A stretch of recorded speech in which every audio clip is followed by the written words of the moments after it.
maraming salamat po sa pakit, sa awitin at sa inyong pagbati. No?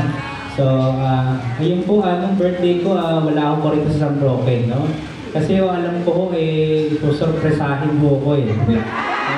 Kasi ako talaga mula ng bata pa ako, hindi naman talaga, sa hirap ng buhay din, hindi ko talaga ako nasanay na nagse-celebrate ng birthday, no? Kaya kapag birthday ko po, mas gusto ko po talagang ako'y kapag-isa, no?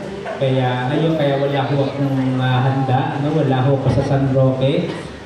Kung tatanungin niyo po, ilang taon na ho ko ngayon, 35 na ho ako, no? Nakalahati ko na ho yung 30s, no? 5 taon na lang, 40 na ako, no? So sigurado ako kapag ako po, ilang taon ho kayo, Kuya Kurt?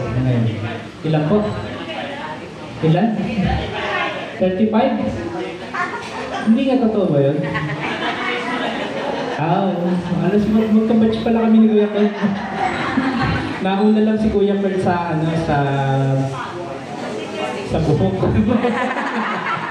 So, kaya ayun po, maraming salamat po sa pagbati. Birthday wish ko, siguro kung ano yung birthday wish nyo para sa akin, yun na lang din yung wish ko para sa sarili ko, no? Dahil alam ko na lahat po ng panalangin nyo sa akin ay para sa akin ikabubuti at ikababanal bilang isang pare. Amen? No? So, ayun po, bago ko maiyak, ay hindi pa ko na ho yung cake, no? So, maraming salamat po.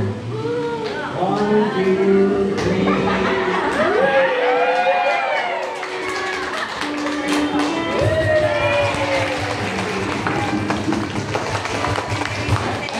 Salamat po. No?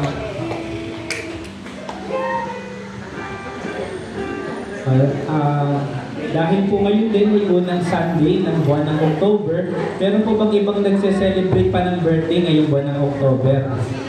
Dali po, para i-bless po natin, lapit po kayo dito sa harapan. No? O sige po, nanay.